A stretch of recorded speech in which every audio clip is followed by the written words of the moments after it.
Саламатсыздарбы, урматтуу кесиптештер. Мен Айтмамат Казынур кыз. Бүгүн сиздер үчүн улуу устазыбыз Капир Мадаминов агайдын Акыл эмгегинин маданияты китебинен китеп окуу жөнүндө айтып бермекчимин. Эң эле алгач китеп окуганда өзүңүздү даярдап, көңүлүңүздү жай кылып, чарчап чалыкпай туруп окуу баштаңыз. Ачык маанай менен негизгилерин бөлүп алыңыз. Түшүнүксүз жерлерин кайра 5-7 жолу окуп анализ кылып көрүңүз.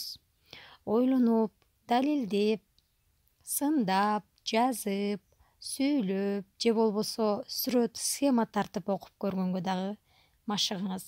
Бөлүк менен окуңуз.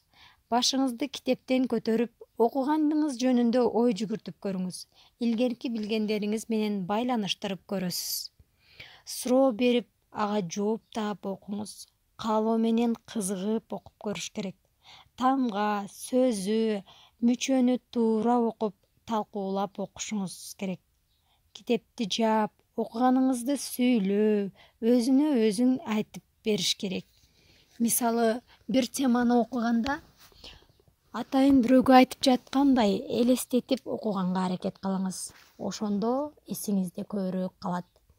Татаал бөлүгүнү көбүрөөк сыртында интонация менен, пауза, басым менен окуганга машыгыңыз. Ролдоштуруп окуңуз. Түшүнбөгөн сөздөрдү белгилеп, сөздүктөн маанилерин таап билип, андан кийин калганын окуп кетиңиз.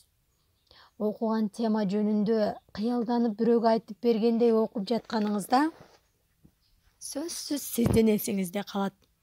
Эс алып, токтотуп, өзүңүздү тажатпай окушуңуз керек. Абзац, бетти окуп, түшүнүп, анан башка бөлүгүнө өтүңүз. Негизгиси эмес бөлүгү сөздөрдү таштап окуп кетсеңиз болот. Эң негизги жерлерин жазып, астын сызып окуңуз. Тез түшүнүктүү, туура, даана окуганга машыгыңыз. Ошого жетишиңиз. Көркөм окуп үйрөнүңүз. Негизги ой, окуя, эреже, законду таап, калем менен астын сызып, түшүнүп, мисалдарын, корутунду сунуштарын таап окусаңыз өзүңүзгө да жакшы болот.